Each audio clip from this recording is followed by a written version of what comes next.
नमस्कार। महा एमटीबी में आपका स्वागत है। मैं चंद्रशेखर नेने अंतर्राष्ट्रीय मामलों का अभ्यास करता हूं। मेरे साथ में योगेश कुमार जी है जो वीडियोग्राफर है। ये नया साल जो आया है 2022, लगता है इस साल में कुछ देशों को बहुत ही कठिनाइयों का सामना करना पड़ रहा है। आप देख रहे हैं कि अमेरिका, यूरोप, सब जगह पे कोविड का नया ओमिक्रॉन उफान पर है। चाइना में अकाल पड़ा हुआ है। मैंने अभी इसके पहले के वीडियो में बताया कि चाइना में अकाल पड़ा हुआ है। और एक जो देश है जिसका नाम है कजाकिस्तान, ये कजाकिस्तान मध्य एशिया का एक बहुत बड़ा देश है। वहाँ पे नए साल की संध्या को, नए साल की रात में आंदोलन शुरू हो गए और ये हिंसक आंदोलन थे। और ये आंदोलन इसलिए शुरू किए गए थे कि पेट्रोल की प्राइस दुगनी हो गई है। सुनिए, हाँ, पेट्रोल की प्राइस दुगनी हो गई, इसके लिए आंदोलन शुरू हो गए। अब हम पूछना चाहेंगे कि पेट्रोल की प्राइस थी कितनी और दुगनी कितनी हुई। ये 9 रुपये लीटर थी। 2019 में ये प्राइस 9 रुपये लीटर थी। इसको 18 रुपये लीटर कर दिया। तो 2 साल के बाद में आंदोलन हो रहे हैं। ये पूरी नौटंकी है, यह आंदोलन नहीं है। क्योंकि इस देश की जो आमदनी है, सालाना आमदनी, इस देश की जो औसत आमदनी है वो है 10,000 अमेरिकी डॉलर। हमारे देश से 5 गुना। इतनी आमदनी होने पे और इतना सस्ता पेट्रोल खाली 9 रुपये से 18 हो गया, इसके लिए कोई आंदोलन नहीं करता। और गवर्नमेंट ने इमीडिएटली प्राइस वापस ली है, फिर भी आंदोलन रुका नहीं है। आपको याद आ रहा है, नरेंद्र मोदी जी ने अपने कानून वापस ले लिए, फिर भी आंदोलन रुकता नहीं है। पंजाब में उसके अभी भी हमें उसके बवाल देखने को मिलते हैं। ये आंदोलन जीवी लोगों का काम है और इन आंदोलन जीवी लोगों को हवा हमेशा चाइना देता है। कजाकिस्तान में भी यही हुआ। आइए, इस कहानी को सुनने के लिए पहले हमें पता करना पड़ेगा कजाकिस्तान है कहाँ। कजाकिस्तान ये रशिया के दक्षिण में स्थित है। पूर्व में जब रशिया के सारे बड़े बड़े प्रांत थे, उनमें कजाकिस्तान उनका सबसे बड़ा प्रांत था। ये कितना बड़ा देश है इसका अंदाज़ा आप लगा सकते हो। हिंदुस्तान के 80% इसका इलाका है। बहुत बड़ा देश है। इसके इलाके में सारा का सारा पश्चिमी यूरोप समा सकता है।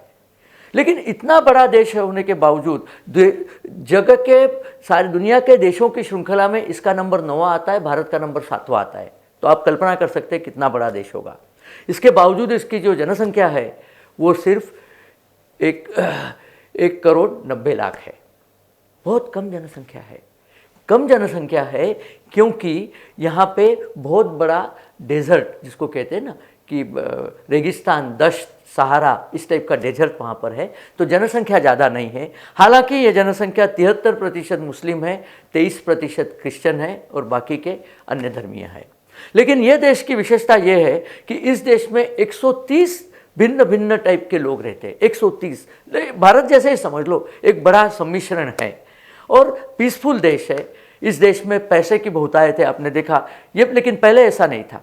पहले ये देश में सिर्फ डेजर्ट्स थे और घुड़सवार थे। कजाकिस्तान ये जो नाम है, ये कजाक शब्द काज शब्द से बना है। ये तुर्किश भाषा में इस शब्द का अर्थ है भटकना, वांडरिंग। जैसे खानाबदोश जैसे होते हैं, ये इस शब्द का अर्थ है। तो ये सब खानाबदोश टोलियाँ थी। ये टोलियों के जो गिरोह थे वो अपने अपने गिरोह में अपनी लॉयल्टी इनकी होती थी और ये लूटपाट करना ये उनका पेशा था। अब ये देश चूँकि सिल्क रूट पे स्थित है, चाइना से यूरोप में जो माल जाता था उस रूट पे ये देश स्थित है, तो यहाँ लूटपाट होती थी। तो जो माल लेने वाले जो कारवां होते थे, व्यापारी होते थे, वो इनको कुछ फीस देते थे कि आप हमें लूटो मत। उस फीस का नाम आगे जाके ऑक्ट्राय, कस्टम्स, अलग अलग नाम आए गए। तो इन लोगों की आमदनी सिर्फ इसी से होती थी। इसके लिए ये बहुत खूंखार टाइप के गिरोह जाने जाते थे। कजाकी गिरोह, ये एक मुहावरा प्रचलित था कि इनसे बचना संभव नहीं है। लेकिन रशिया के ज़ार ने इनको अपना अंकित कर लिया और तब से ये रशिया का अंकित देश कहलाता है। अब हुआ ये कि आगे चल के पता चला कि इस देश के ज़मीन के अंदर तेल और नैसर्गिक वायु के भंडार भरे पड़े हैं। और उससे आगे तो पता चला इसमें यूरेनियम का भंडार है। दुनिया में सबसे ज़्यादा यूरेनियम इस देश में है। और आप तो जानते हैं यूरेनियम एटम बम और एटॉमिक इलेक्ट्रिसिटी दोनों में इस्तेमाल होता है। तो ये देश की आमदनी बढ़ गई।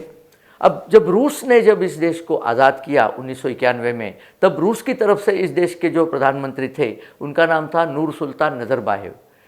ये 51 साल के थे उस समय, लेकिन ये आज़ाद देश होने के बाद यही उस देश के प्रधानमंत्री बन गए। इन्होंने चुनाव करा लिए, उस चुनाव में ये अकेले ही कैंडिडेट थे और इनको 98% मत मिले।